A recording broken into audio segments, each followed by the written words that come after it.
सनम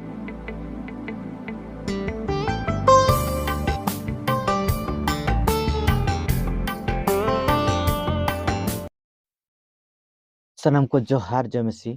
विश्वविद्यालय YouTube channel रे आपे सनम को आरिया तांग दारा पे तेहेंगा जहा वीडियो रे थंबनेल नेल कते आयमा हड़ बो बुझो के गया जे चे ओका बाबत ते तेहें आर नोआ वीडियो हुयो लगित ते चला कना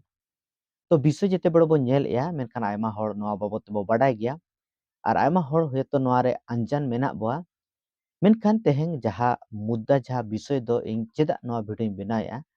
आर नोआ आसपास चर्च कलसिया करे हो आयमा हड़ को पाले बो अनुमान काट गया जे आयमा पास्टर प्रचारक को विशेषी को आर नोआ सिखो आर नोआ माना होको चेद ako kana जे पोताम जिल जम दो आर बाइबेले मानाया आर पोताम जिल जम दो बांग लगतिया आर नोआ रे जेते बड़े नोआ कारण को दर्शावा आर ओंडे मिटन कारण को दर्शावा जे यीशु मसीह तीन रे आर बपतिस्मोय हता ताहें जहन ठेन खोदा डुबक जहन ठेन खोदा तो उन जोखा रे आर सनद जीव दो आर पोताम लेकाते आंगोलेना यीशु मसीह ठेन तो नोआ रीजन को एमा मेनखान नोआ गहिर ते जहां को ईश्वर कथा बो बुझोया सठिक लेकाते आर बाइबल किछि जानकारी कोई को मेना उनको बो बुझो दाड़े कान गे जे नोआ जहा घटना आर नोआ घटना तो तेहें जहा लका सिद्धांत रे दो तीस रे बांग परिणत चेदा से बाइबल नोआ इदी काते संपूर्ण जहा दो समर्थन से बांगा नोआ हो विचार हता हुयो मेनखान तेहें मन गढ़न निजे को निजे मिटन सिद्धांत आर बाइबल रे कथा इदी काते दो बाबो बाइबल रे घटना इदी काते दो बाबो हताव दाड़े नोआ बाइबल रे सिस्टम गे बांग काना मेनखान तथापि तेहें जहा दो बांग बाडाय रे परिणत आर परिणाम बो नेल दाड़े काना आर नोकान सिकनत रे प्रचलित बो नेलया आर तेहें नोआ हो बो नेल दाड़े काना जे जमन्यो इदी काते आयमा मंडली कलसिया तेहें तनल रे मेना को जहा तो व्यवस्था अन रे तनल रे नितो मेना को व्यवस्था खोदा आर लाहा सेन गे बाको चला दाड़े काना आर नोआ दो बो नेल खान दो तेहें जानकारी अभाव सिकनत रे अभाव आर तेहें सठिक साउंड डॉक्ट्रिन रे अभाव इदी काते तेहें आयमा समय रे तेहें आबोन विशेषी को आर आबोन पास्टर प्रचारक को तेहें अधूरा ज्ञान हताव काते आर ईश्वरा जेते बेड़े कथा को एमा आर ईश्वरा कथा को हटिंगा उन जोखा आयमा तेहें आर बाइबल रे कॉन्ट्राडिक्ट बाइबल विरोधी भाष लेकाना विषय को जानम होचे मेनका सठिक लेकाते तेहें आको जेहेतु बाको बाडाया बाको बुझो खातिर तेहें नोकान विषय को राखाबा मेनखान नोआ इदी काते जुदी मिड होटंग विशेषी बांग प्रचारक पास्टर जुदी आर सिकनेत तेहेंगा समय जुदी बाडाय सनाय खान मेनखान आयमा माध्यम मेना जहा दो सठिक सिकनेत तेहें नाम दाड़े मेनका तेहें आयमा हर तेहें अड़सियर बो परिणत कना मसीह रे हेजन परते जहा पर रे सठिक बाबू बुझो दाड़े जहां बहा मिश्रा को आर पास्टर प्रचारक को नोआ बो लैया जे पोताम जिल दो जम बाय लेक्तिया मेनते तो उनको लगित ते पहिल कुकली कना चे तेहें पोताम जहा दो सुनद जी रे बाबू परिणत कदया तो जुदी नोआ बो बाडाया जे सरीगे सनद जी सनत आत्मा दो अकोय कना मेनते ताहले हुए तो नोआ भूल हुई दाड़ेया तेहें आयमा हर जहा लेका सनद जी दो मिटeng दाड़े शक्ति पावर मेनते को अता कदया तेहें अबो को उनका बाबू अता कना तो आर दोसर कुकली दो नोआ कना तेहें अबो को भेड़ा जिल बो जम से बांग चेदा से यीशु मसीह खुद आर भेड़ा हपन जहाँ दो संबोधन कदे बाइबल रे बो नेल कना जे जहन खुद लैया जे नुई दो ईश्वर भेड़ा हपन कना अनि धरती सनम कई घटे तो यीशु मसीह जहाँ दो भेड़ा हपन लेकाते अबो को सनम को लगित कई पुरछुन लगित ते निजे कोई दाणे लेना तेहें अबो भेड़ा जिल बाबो जम की नो को अबो कुकली निजे को निजे अबो को बड़ाय दरकार आर मिटeng तेसर कुकली हो अबो को जनामो दरकार कना तेहें सनद जी ओकाल काबो अता कदे सनद जी बाबत ते तेहें अबो जानकारी चेद मेना पुना कुकली यीशु मसीह ओकारे हुकुम एम काय पोताम जिल दो जम दो माना गया मेनते आर व्यवस्था रे हबो जेला जे ओकारे व्यवस्था रे ऑल करा जे पोताम जिल दो माना गया मेनते जम माना गया मेनते मेनखान ओंडे आर हबो जेला जे पोताम आर जहा पारवा को दुनु को दो दाणे लगित को व्यवहार खान ताहें कई पुरछन लगित ते ताहले आर हो कुकली जानमो ताहले नोकाना विषय दो ओका खोदा बो ᱧᱟᱢᱮ चेद सरीगे बाइबल नोआ सिखावन कना उदु आबन कना जे पोताम जिल जम दो आलपे जमा मेनते मेनखान पहिरिन लड़ के लेका जे नोआ जम abo se babo joma noa do nijora upore depend ai menkhan सिकनेत रे कथा जेते बड़े हिजुक कना और नोडे कारण जेते बड़े रीजन बो हताय जे नोआ खातिर ते बाले जमेआ नोडे भूल जे निजोरा रुचि बांग हुयु कना नो अलग विषय कना मेखा नोआ बुझो हुयु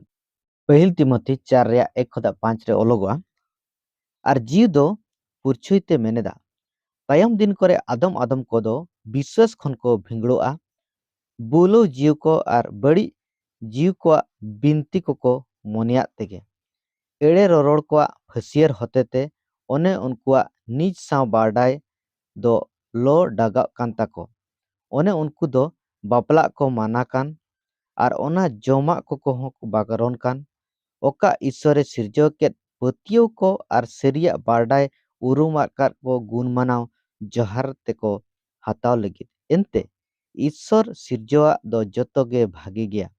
और ओका हो गिडी लेक दो बांग काना गुण मानाव जहरायते आतांग दो एनते ईश्वरा कथा और कोयते सनत होचो कान तो नोडे बन जेलिया जे उनको दो एड़े सिखो को कना को जहां को तेहें बापला को बारन कान और जमन्यो इदी कते आयमा प्रकार तेंग रूल रेगुलेशन को तोलेया वो बड़ा गया जहाँ दो डाइटरी लो फूड्स लो दो जहाँ दो इसराइल हड़ को सुमुंग ईश्वर बाबा एमा को तहन और ओंडे जहाँ दो बार प्रकार भाग लाए और मिटन साफा जानवर को और बेसाफा को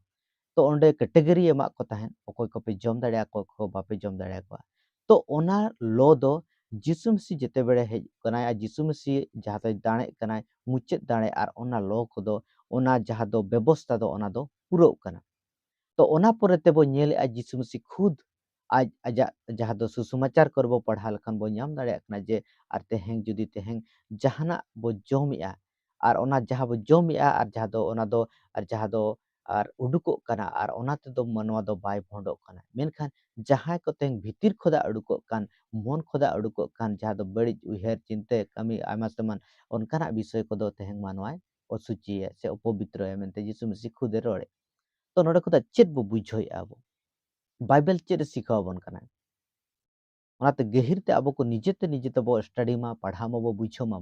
जे तेहें मिटन हड़ चेत रोड़े ओना दो बांगा मेनखान चेत बाइबल चेत रोड़े जेते बड़े नोआ आबो को बाडाय लगित ते बो उरुमा एनखान बो बाडाय दाड़े तेहें नोका आयमा सिकनेत रे तेहें आयमा तनल रे तेहें को चला कना जिसु मसीह तेहें आबो को स्वाधीन का बय बाइबल लेया जे तेहें आपे दो स्वाधीन लगित ते पे हो चो कना स्वाधीन कना पे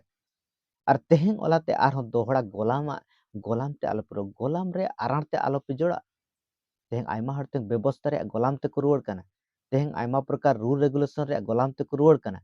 मेनखान बाइबल असल रे चेद रे रोड़े नोआ जेते बेड़े बाको बुझाव दाड़े कना उन जोका तेहें आर नोई हनिया सिकनेत ते तेहें को बहकाव कना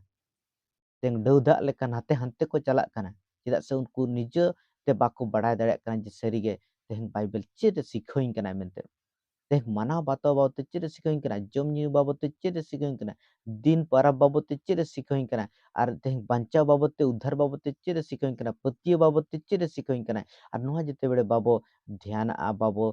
नोआ लगिते बाबो बेस लेका छानभिन कते बाबो बुझवा आर उन जोखा गे तेह आबो को भ्रांत रे बुझुरुआ सिकनेत बाबो बुझो दाड़े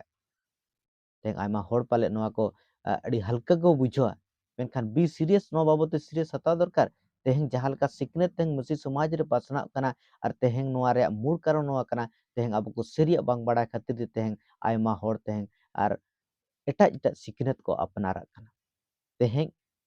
चेदा वीडियो बनाव रे जरूरत कना चेदा से नोकान विषय को मेना जहाँ दो तेहें आबो सनाम को बड़ा लगती कना